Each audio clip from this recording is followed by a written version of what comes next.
حضرت جابر ابن عبداللہ فرماتے ہیں نبی پاک صلی اللہ علیہ وسلم نے 300 لوگوں کا ایک لشکر روانہ کیا کسی مہم کے لیے، کسی جہاد کے لیے۔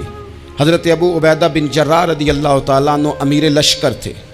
فرماتے ہیں غربت اتنی زیادہ تھی، بھوک اتنی زیادہ تھی کہ ایک ایک کھجور دن میں ایک وقت کھانے کو ملتی تھی، اور کچھ دن ایسے آئے کہ اب کھجور بھی نہیں مل رہی۔ فرماتے ہیں اتنی زیادہ بھوک لگی مجاہدین کو، 300 بندہ پتے کھا کے گزارا ہونے لگ گیا۔ یہ بخاری میں موجود ہے۔ آپ فرماتے ہیں کہ دریا کے کنارے ہمارا پڑاؤ تھا، ٹھہراؤ تھا۔ جب بھوک سے نڈھال ہو گئے نا، وَيَرْزُقْهُ مِنْ حَيْثُ لَا يَحْتَسِبُ، اللہ وہاں سے روزی دیتا ہے، گمان بھی نہیں ہوتا۔ فرماتے ہیں ایک مچھلی اللہ تعالیٰ نے دریا کے کنارے بھیجی۔ فرماتے ہیں وہ تھی تو مچھلی پر پہاڑ جتنی تھی۔ بخاری میں لفظ ہیں، حضرت جابر ابن عبداللہ رضی اللہ تعالیٰ عنہ فرماتے ہیں 300 آدمی 18 دن تک اس مچھلی کو کھاتے رہے، مچھلی ختم ہی نہیں ہوئی۔ مچھلیاں نہیں، مچھلی کہتے ہیں 18 دن 300 بندہ کھاتا رہا، مچھلی ختم ہی نہیں ہوئی۔ اور فرماتے ہیں کہ اس کی ہڈی نکال کے، کانٹا کہیں گے آپ اپنی زبان میں، کہتے ہیں وہ نکال کے نا تو اس کو کھڑا کیا نا جب، تو اونٹ کجاوے سمیت اس کے بیچ سے گزر جاتا تھا، 2 اس کے کانٹے جوڑے۔ فرماتے ہیں وہ اس کا گوشت ہم کھاتے تھے اور اس کی چربی بطور تیل کے ہم جسموں پہ ملتے تھے، بیماروں کو اس سے سکون آتا تھا، تندرستی شفا ہوتی تھی۔ فرماتے ہیں ہم کھایا بھی ہم نے، اور کچھ لے کے ہم مدینے بھی گئے، اور قربان جائیں نبی پاک نے بھی اس میں سے کھایا۔ ہم نے عرض کی حضور یہ معمہ کیا ہے، یہ ماجرا کیا ہے؟ تو محبوب نے فرمایا تمہارے پاس غذا نہیں تھی، رب نے تمہارے لیے بندوبست کیا ہے، اللہ نے تمہیں دیا ہے۔ مکان شروع کر لیا، ایک صاحب نے وہ مکان بنانے لگے، آپ وہ حساب لگا رہے ہیں، کہتے ہیں میرے پاس اتنے پیسے ہیں، اتنے میں نے فلانے دوست سے کہنا ہے اس نے دے دینے، اتنے فلانے رشتہ دار سے کہنا ہے اس نے دے دینے، اتنے فلانے سے کہنا ہے اس نے دے دینے۔ یہ ساری کاپی بنا کے مکان شروع کر لیا۔ جو روز کہتا تھا نا کوئی حکم ہو جاتے 10، سب سے پہلے اس کو کہا میاں پیسے چاہیے دن، وہ کہندا ہو کل ہی منڈا ٹوریا ہے، کہتے تو پرسوں 10 داتے لب جانے سن۔ میں آپ کو اپنے تجربے کی بات بتا رہا ہوں۔ یہ لوگوں کا خیال ہوتا ہے نا کہ آپ سٹارٹ کریں فلانا کام، ہم آپ کے ساتھ ہیں، اللہ کا ہی کوئی نظام ہے، وہ بالکل بھی نہیں ساتھ ہوتے۔ لیکن ایسا نہیں ہے کہ کوئی ساتھ نہیں ہوتا، اللہ تعالیٰ بڑے اسباب پیدا کرتا ہے، وہاں سے دیتا ہے جہاں سے گمان بھی۔ ہمارا یہ ذہن بن جاتا ہے ہم ساری اپنے حساب سے چلتے ہیں، اتنے رشتہ داروں سے، اتنے، کون آپ کے ساتھ چلے گا؟ سوال ہی نہیں پیدا ہوتا۔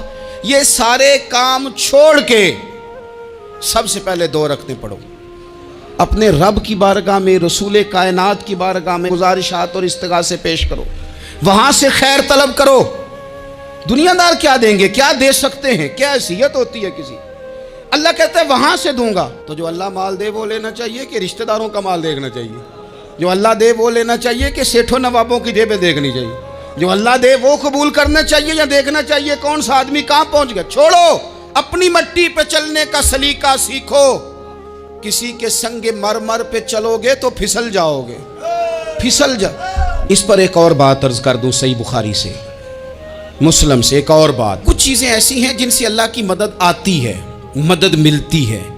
ایک چیز ان میں سے ایسی ہے جس سے بہت مدد نازل ہوتی ہے، وہ ہے کہ جب رب آپ کو دے نا تو پھر آپ بھی اس کے رستے میں دیں، پھر مدد آتی ہے، پھر اور آتا ہے۔ بخاری مسلم میں حدیث ہے، یہ زیادہ ہی توجہ طلب امر ہے، اس پر آپ غور کریں گے۔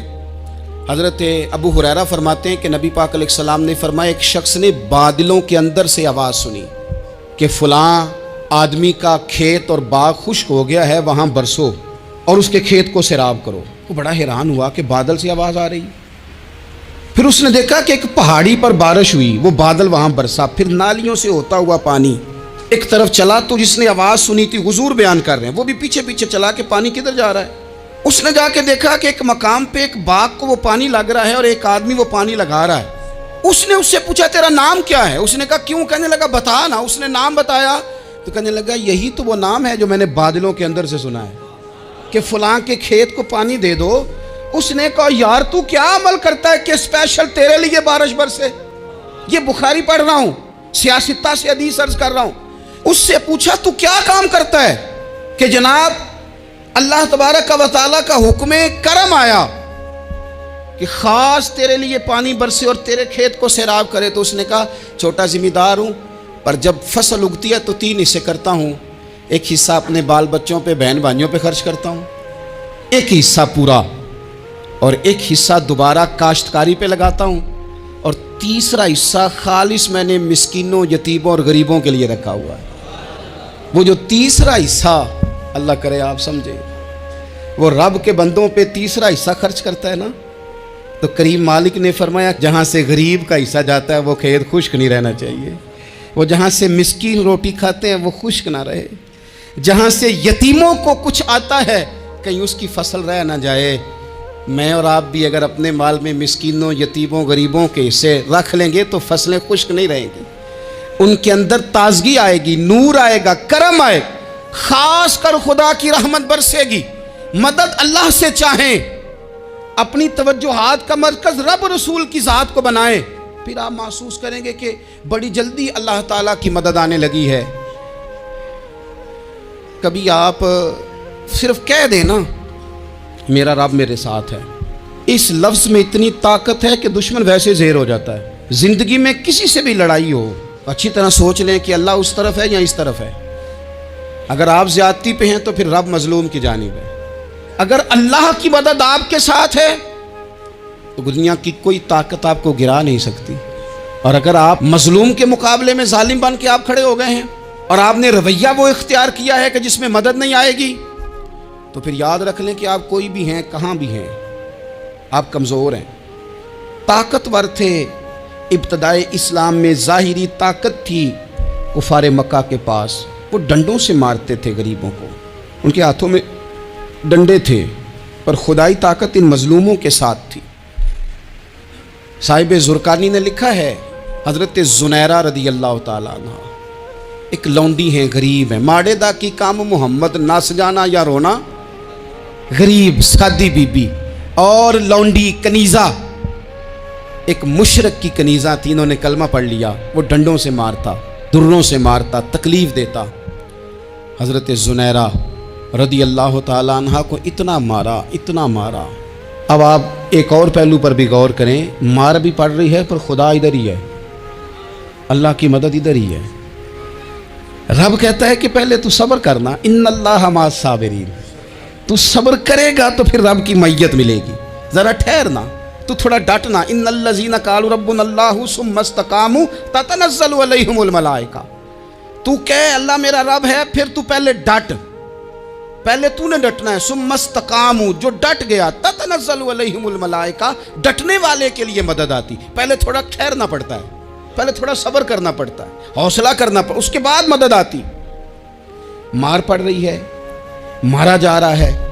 حضرت زنیرہ کو ان کا مالک جو ہے ظاہری آقا وہ مار رہا ہے. یہ کنیزہ ہے، اتنا مارا، اتنا مارا، ان کی بینائی چلی گئی، نظر آنا بند ہو گیا.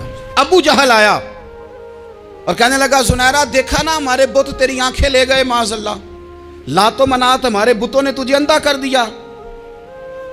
اب ایسا نہیں ہے کہ بی بی روتی جا رہی ہے، روتی جا رہی ہے، مایوسی مایوسی، معاذ اللہ، پریشانی، غریبی بڑی ہے، پوچھنے والا کوئی نہیں. یہ باتیں نہیں. کیا جملے ہیں خاتون کے، کیا لفظ ہیں. ابو جہل نے طنزیہ کہا، معاذ اللہ، کہنے لگا دیکھا نا ہمارے بتوں نے تجھے اندھا کر دیا.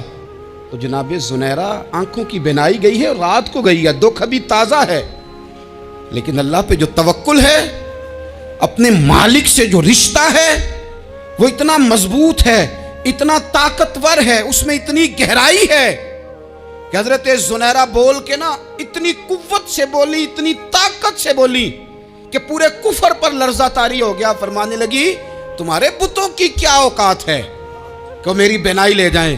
یہ میری رب کی حکمت کا تقاضا ہے. جب تک اس نے چاہا زنیرہ دیکھتی رہی، اور جب اس نے چاہا زنیرہ کی آنکھوں کی بینائی چلی گئی، اور اگر وہ چاہے گا نا تو بینائی واپس بھی کر دے گا. اگر ہو ذوق یقین پیدا تو کٹ جاتی ہیں زنجیریں، اگر وہ چاہے گا تو بینائی آ بھی جائے گی. حضرت زنیرہ نے رات کو یہ لفظ کہے، ابو جہل اور سارے کفار ڈر کے سن کے چلے گئے. آپ اطمینان سے آ کے بستر پہ سوئی. جب سویرے اٹھی تو اللہ نے آنکھوں کی روشنی واپس کر دی تھی.